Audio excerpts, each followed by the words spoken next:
모든 일에는 다 때가 있다 이런 얘기를 자라오면서도 많이 들었고 이제 또 어른이 돼서 부모가 돼서도 자녀들에게 또는 자라나는 또 누군가에게 얘기했던 기억이 있습니다. 우리 성도님들은 지금 현재 어떤 때를 보내고 계신가요?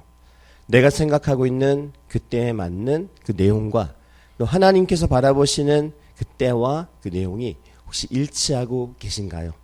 오늘 에스더는 그 때를 만납니다.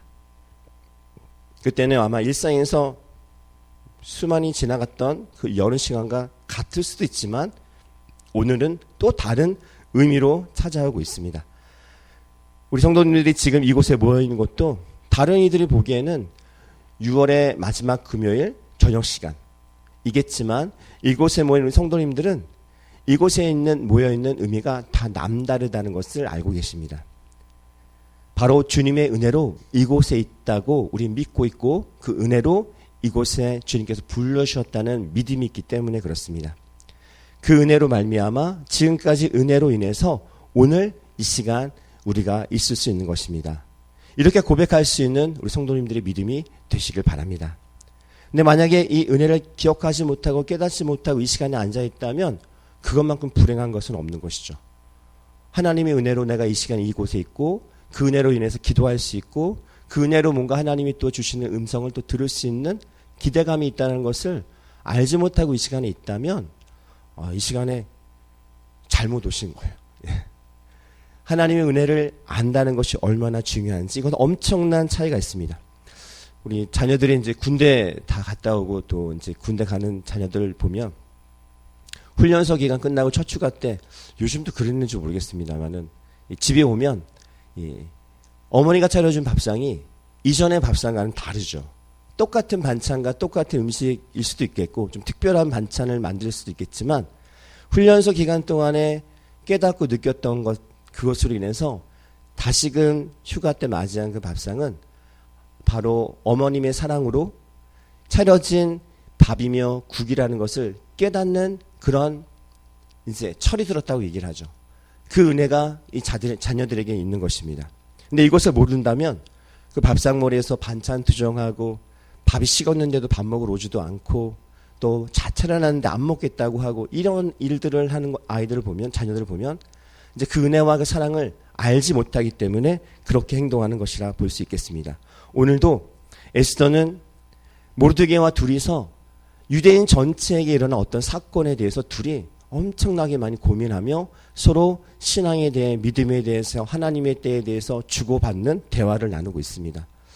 많은 대다수의 이 유대인들이 알고 있는지 모르고 있는지 여기 나와 있지 않지만 중요한 것은 이 둘은 그 무엇보다도 목숨을 걸고 사투를 벌이며 아주 믿음 가운데로 나아가야 되는 어떤 결단을 해야 될 그런 상황을 지금 맞닥뜨리고 있는 것입니다. 모두가 다 함께 이 일을 해결한다면 더 좋은 방법과 대안들이 나올 수도 있을지 모르겠지만 그런데 그 일들 가운데는 소수의 이들이 희생을 통해서 어떤 전환점을 맞이하는 일들을 보게 될 때가 있습니다. 모두가 다 희생하고 모두가 헌신한다면 더 잘 될 수 있는 일들이 세상에 많이 있지만 존재하지만 그러나 정작 그 가운데에서는 오늘처럼 누가 희생하고 누가 헌신하느냐 이것을 결정하는 순간이 다다르게 된다는 것입니다. 그럼 누가 그러한 위기 순간에 그런 고난의 순간에 역경의 자리에서 누가 더 희생과 헌신을 할 수 있을까요? 더 많이 배운 사람, 또는 더 많이 권력을 가진 사람, 또는 더 많이 명예가 높은 사람, 더 많은 재물을 갖고 있는 사람. 근데 오늘은 그것이 아니라 그 은혜를 아는 자, 더 많이 은혜 받은 자가 더 은혜 받은 그 고백을 할 수 있는 믿음을 갖고 있는 자가 죽음의 자리로 각오하고 결단하고 나아갈 수 있는 것을 보여주고 있습니다. 우리 성도님들도 말씀 안에 살고 계신다면 또 살아가고 계시기 때문에 이러한 것 또한 우리에게도 동일하게 찾아온다는 것을 기억하시길 바랍니다. 더 많이 은혜 받은 자로 마땅히 이 모르드게와 에스더가 헌신하며 결단하였던 그 믿음의 고백들을 우리 성도님들도 위기 순간에 뭔가 결정해야 될 순간에 내가 더 많이 은혜 받았고 이 은혜로 족하다라는 그러한 고백을 하면서 그 헌신의 자리로 결단의 자리로 두려움 없이 나아갈 수 있는 믿음의 사람이 되셔야겠습니다. 그럼 그때는 언제일까요? 그러면 언제 그런 순간을 맞닥뜨리게 될까요? 모두 다 상황과 조건은 다 다르겠지만 단순하게 그때를 확인할 방법이 있습니다. 어떤 일이 있을 때 모두 다가 제가 하겠습니다. 제가 하겠습니다. 다 이렇게 손을 든다면 그때는 아닙니다. 예. 근데 모두 다가 손을 안 들고 눈치만 보고 있는 상황이 있습니다. 다들 겪어보셨을 것입니다. 누가 먼저 손 들겠지. 누가 먼저 하겠지. 그래서 슬금슬금 다 빠지면 한 사람이 아무 생각 없이 서 있다 보면 그 사람이 이제 맨 앞에 서게 되는 거죠. 그 사람이 하게 되는 겁니다. 그러면 이러한 일들이 교회 안에도 있고 교회 밖에도 많습니다. 하다못해 초등학교 학급 반장 뽑는 것도 그렇고요. 근데 요즘에는 뭐 반장이나 회장은 어머니들 치맛바람 때문에 서로 하겠다고 막 이렇게 그러니까 경쟁이 심하겠지만 하여튼 어떤 헌신과 수고와 내 것을 손해봐야 될 자리가 된다면 그때가 바로 이때인 것입니다. 내 은혜를 기억하고 받은 은혜를 기억하고 내가 어떻게 결정하고 결단하며 나아가야 할지를 고민할 때가 바로 그때라는 것입니다. 교회 안에서 흔히 찾아볼 수 있는 아까도 말씀드렸죠. 연말 되면 내년에 섬길 구역장, 리더. 청년들도 작년 연말에 느끼셨는지 모르겠지만 엄청 많은 그 고뇌와 갈등이 그 안에 내년에 회장을 누가 맡으며 총무를 누가 할 것인지 꼴랑 몇 명 되지도 않는데 자기인 거 분명히 아는데 아닌 것처럼 딴 데 보고 있는 그래서 저는 제 눈을 피한 그 사람을 찍었습니다. 영도 형제하고 준이 형제였는데 예, 눈을 계속 피하더라고요. 재진 형제는 계속 눈을 당당하게 이게 시선을 딱 안 피하더라고요. 왜냐하면 나 할 만큼 했다 이거죠. 진이 자매도 당당했습니다. 예, 이게 당당히 해야 돼요. 이렇게 뭔가 왔을 때 화살이 꽂힐 때 피하시면 안 됩니다. 근데 어설프게 딴 데 바라보다가 딱 꽂히는 거죠. 예. 꽂히기 전에 제가 하겠습니다 하면 얼마나 아름답고 얼마나 제 마음이 기쁠까요? 이 사람인 이 인간인 조성한 마음도 기쁜데 하나님의 마음은 얼마나 기쁠까요? 결국 영도 형제하고 준이 형제하고 하는데 아주 시원치 않게 하고 있습니다. 솔직히 더 잘할 수 있는데 여기서 더 잘할 수 있는 것은 제가 닥달하면 잘할 수 있죠. 근데 그거는 유효기간이 얼마 가지 않습니다. 계속 잘하려면 본인이 깨달아야 되죠. 내가 받은 은혜가 얼만큼 큰지 내가 얼마나 많은 사랑과 은혜를 받았으며 그 은혜로 믿음이 이만큼 자랐는지를 본인이 깨닫는다면 그거 안 봐라도 교회에서 내가 밥을 얼마나 많이 먹었는지 특히 영도 형제 얼마나 많이 먹는지를 기억한다면 밥값을 해야 될 거예요. 밥값은. 그래서 교회밥을 안 먹을 수도 있겠지만 근데 교회밥이 너무 맛있어서 2그릇 이상 먹을 수밖에 없습니다. 하나님의 은혜 받은 자가 리더의 자리로 나아가는 게 당연한 것임에도 불구하고 은혜는 받았는데 안 나갑니다. 왜 나만 이래야 돼요? 예수도 만약 그럴 수도 있어요. 나도 알죠. 모르게 나도 알아요. 그 은혜 받은 거. 그런데 나 지금 나가면 왕한테 가면 나 죽어요 지금. 나 죽으면 누가 책임질 건데요. 이렇게 말할 수도 있습니다. 내가 지금 왕후의 자리까지 올라서 다른 더 영향력 있는 일들을 행할 수도 있는데 지금 나가서 죽으면 그 후는 누가 책임지고요. 근데 그 앞에 모르드게가 먼저 얘기하죠. 내가 만일 잠잠해서 말이 없으면 하나님이 어떻게 하실 줄 아니? 너 말고 다른 사람 통해서 구원을 이루실 거야. 근데 너 가만히 있으면 어떻게 되는 줄 알아? 너와 너의 아버지는 멸망할 거야. 하나님은 굳이 내가 아니어도 성도님들이 아니어도 사용하실 분들 많습니다. 근데 하나님은 치사하지가 않으세요. 꼭 나를 쓰겠다고 하시고 성도님을 쓰시겠다고 하시는 거예요. 그렇게 안 하겠다고 하는데도 불구하고 왜냐하면 그 일하면 그 헌신의 자리로 나아가면 더 크고 아름다운 축복이 더 찬란하고 아름다운 영광이 기다리고 있는데 그거 보게 하시기 위해서 굳이 꼭 집어서 나에게 그런 부담감을 나에게 그런 십자가와 같은 일들을 감당하게 하시는 줄 믿습니다. 우리 인생의 기쁨과 슬픔, 행복과 고난 비율로 따진다면 몇 프로쯤 될 것 같으신가요? 절반이어도 참 좋겠다 싶습니다. 근데 어떤 인생은 그렇게 고난과 슬픔과 아픔의 연속인지 모릅니다. 또 어떤 인생은 나머지는 다 좋은데 건강이 안 좋아요. 또 어떤 인생은 건강도 다 좋은데 자녀가 잘 안 풀리는 것 같아요. 서로 간에 있어서 어찌 보면 공평한 것 같지만 공평하지 않은 하나님께서는 그런데 그 모든 것 가운데 다 때에 맞게 은혜를 허락해 주고 계신다는 것을 믿으신다면 그럼에도 불구하고 이때를 위해서 나에게 이런 은혜를 주셨구나 고백하면서 그럼에도 불구하고 헌신의 자리로, 섬김의 자리로, 오늘 에스더 같이 죽으면 죽으리다 하는 그 자리로 나아갈 수 있는 믿음이 되시는 줄 믿습니다. 우리 음식을 요즘 만드는 거를 너무 TV 프로그램에서 많이 하잖아요. 남편들에게도 이제 은근히 음식을 강요하고 만들라고도 하시는데 저는 절대로 음식을 배울 생각이 없습니다. 왜냐하면 다른 거 하는 게 너무 많아갖고 음식까지 만들 마음이 없기 때문에. 근데 어쩌다가 한번 음식을 만들었는데 망쳤어요. 다시 소생시켰을 방법이 아무리 찾아봐도 없는 거예요. 제 능력으로는. 근데 딱 떠오르는 게 있었습니다. 마법의 가루. 예, 어떤 걸까요? 예, 라면 스프 서서 넣었더니 어찌나 맛있는지 다시 살아났습니다. 백종원 씨가 TV에서 얘기했다고 합니다. 식당의 음식처럼 맛있게 만들 수 있는 방법이 있답니다. 그 방법이 뭐냐면 다시다 팍팍 넣고 조미료 팍팍 넣으면 그 맛 난다는 것입니다. 우리 믿음에도 그 믿음의 맛, 은혜의 맛, 그 기쁨과 감사의 맛을 누리고 싶은 그런 믿음이 되고 싶다면 그곳에는 은혜를 기억하게 되면, 은혜를 깨닫게 되면 죽으면 죽으리다 하고 나갈 수 있는 그런 신앙으로 살아갈 수 있다는 것을 우리 오늘 에스더는 모르드게는 우리에게 알려주고 있는 것입니다. 더 예수님 아름답게 믿고 싶지 않으신가요? 더 기쁘게 믿고 싶지 않으신가요? 고난 가운데서도 이 정도는 포기할 수밖에 없는데, 이 정도면 내가 안 해도 누가 뭐라고도 안 하겠지만 그럼에도 불구하고 나아가는 그들은 도대체 어떤 능력이 있길래 무엇을 하는 게 받았기에 받은 것 똑같습니다. 다 하나님의 은혜 받았습니다. 근데 중요한 건 그 은혜를 얼마나 내가 더 기억하고 깨닫고 그 은혜에 순응하며 순전하게 반응하는지가 다른 것뿐입니다. 우리 성도님 모두에게는 더 은혜가 필요하지 않을 수도 있습니다. 이 은혜도 족합니다. 더 필요한 것은 무엇인가 하면 내게 이 은혜가 족하오니 주의 말씀대로 내게 이루어질지어다 말씀하시는 그 믿음이 필요한 줄 믿습니다. 이제 여름 되니까 많이 지치고 좀 늘어지기도 합니다. 저도 살을 빼겠다고 한동안 이 인터벌 조깅이라고 해서 5분 뛰고 3분 걷는 거를 며칠 했거든요. 살이 빠지는 것 같더라고요. 느낌상.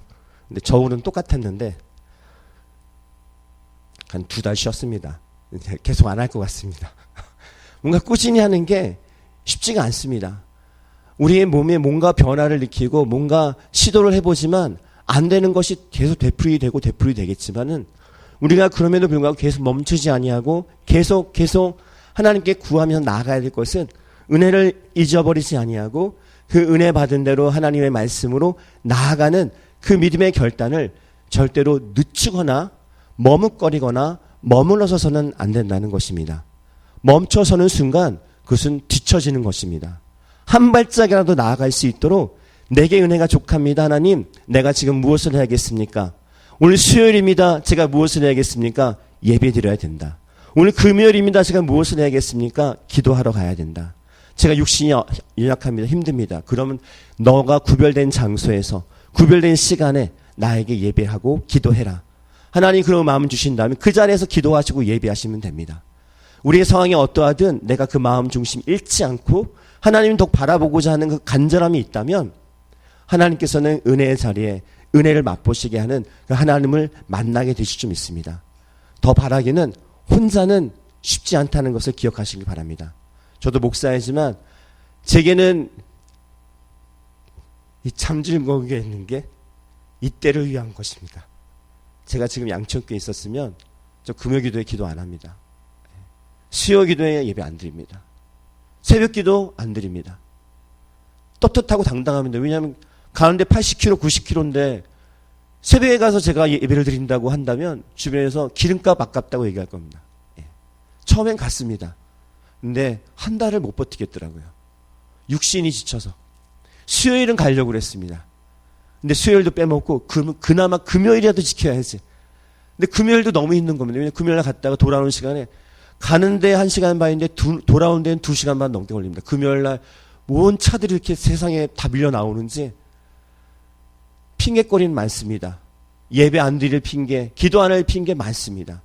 근데 어떻게 되는지 아시나요? 믿음이 바닥을 칩니다. 목사 믿음 똑같습니다. 기도 안 하고 예배 안 드리면 사단이 쳐다도 안 봅니다. 시험거리도 없습니다. 기도할 거리도 주지 않습니다. 평안하게 서서히 식어져서 예수님 점점 멀어지게 하는데 그만큼 효과적인 것이 없습니다. 그러니 모여서 기도해야 됩니다. 모여서 기도해야 됩니다. 그래야 내가 조금이라도 부르짖어 기도하지 집에서 절대로 쉽지 않습니다. 오늘 그나마 에스더는 모르드게가 있었습니다. 모르드게는 또 에스더가 있었습니다. 우리 참즐건교회도 에스더와 같은 우리 성도님들도 계셔야 되고요. 모르드게 같은 성도님도 계셔야 됩니다. 너 그렇게 하면 너 죽어. 너 그렇게 하면 멸망받는 거야. 에스더도 그럼 내가 갈 테니 3일 동안 먹지도 마시지도 말고 기도하십시오. 나도 그렇게 할 테니. 그럼 나 가겠습니다. 이렇게 서로 믿음으로 경고하고 견인하고 그렇게 사명감 가지고 같이 나아갈 수 있는 믿음의 공동체가 되어야 무슨 일이든지 일어날 수 있는 역사가 나타나는 줄 믿습니다. 우리 믿음의 삶이 얼마나 오래될까요? 내일 어떻게 될지 아무도 모릅니다. 지난 금요일날 말씀드렸던 그 이길의 그 간사 그 형을 말씀드리고 토요일날 전화해서 그 교회 영상 해준 교회 전화했더니 연락처 알려주셨어요. 토요일날 못 만나고 화요일날 만났는데 만나고 나서 또 울었죠. 예. 다시 들어가겠다는 거 이제 치료받으러 위해 나왔는데 다시 또 들어가겠다는 거예요. 다음 주 월요일날 들어가기로 했는데 또 그 사모님하고 아이들 코로나에 또 걸렸어요. 왜 아프신 분들은 연거푸 아프는지 모르겠습니다. 근데 금요일날 연장을 해서 금요일날 태국 치앙라이라고 하는데 거기 들어가신다고 합니다. 솔직히 얘기했습니다. 형 들어가지 말라고. 들어가서 그 몸으로 뭘 하겠냐고. 근데 이 형이 아파서 미안하다고 우는 거예요. 아파서 미안하다 성화야. 근데 저는 뭐라고 얘기했을까요? 형 건강해서 미안해. 형이 건강하고 내가 아파야 되는데 일할 사람은 아프고 일 안 하는 사람은 건강하고. 근데 그 가운데 하나님 역사하심이 있는 거죠. 그렇게 연약한 자를 들어서실 때 건강한 사람들은 한마디 창피한 거예요. 이렇게 예수 믿는 게. 그리고 나서 목사님들 북부시찰하고 서울장시 동문문을 갔다 왔는데 거기서 나누는 얘기는 어떻게 은퇴를 해야 노후를 잘 보내는지, 어떤 교회는 어떤 분란이 일어났으며 교회의 문제들 서로 얘기하고 주거니 받거니 하면서 웃고 떠들면서 맛있는 거 드시고 있는데 자꾸 그 형 생각에 오버랩 되는 거예요. 지금 어설프게 다쳐서 장애 등급도 높지가 않답니다. 그렇게 다쳤는데도. 더 많이 다치고 일어나지 못할 정도로 다쳐야만 뭔가 장애인 콜센터, 택시 이런 서비스를 받는다고 합니다. 그러니까 다쳐도 더 다쳐야 되는 거예요. 뭔가 보상을 받고 지원을 받으려면. 세상은 그런데 하나님은 그렇지 않다는 것입니다.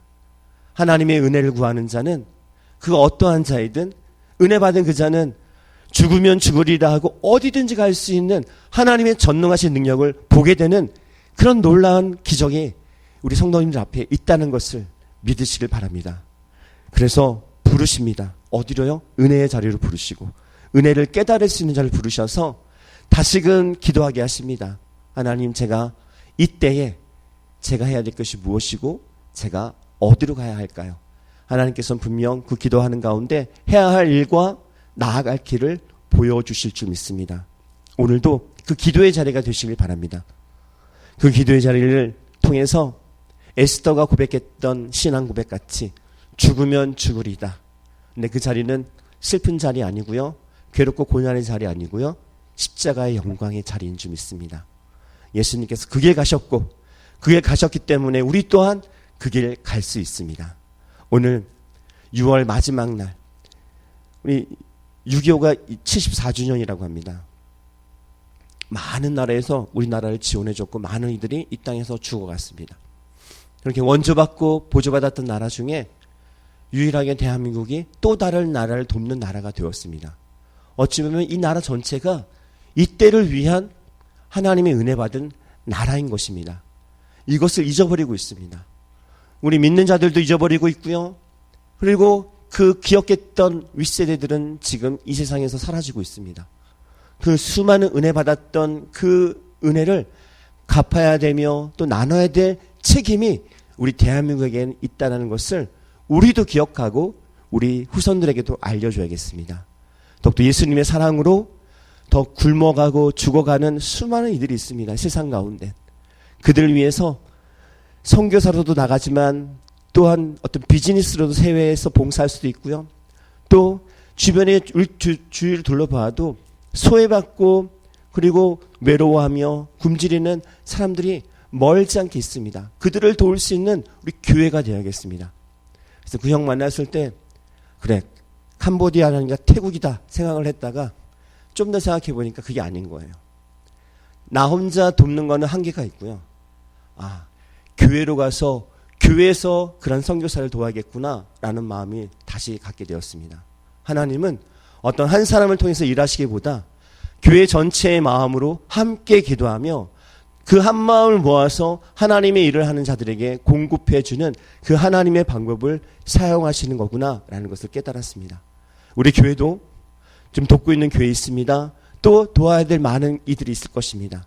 그것을 향해서 또 힘써 기도하며 힘써 믿음으로 결단하여서 우리가 받은 은혜 더욱더 많은 곳에 흘러갈 수 있는 축복의 통로가 모두 되시는 성도님들 되시기를 바랍니다.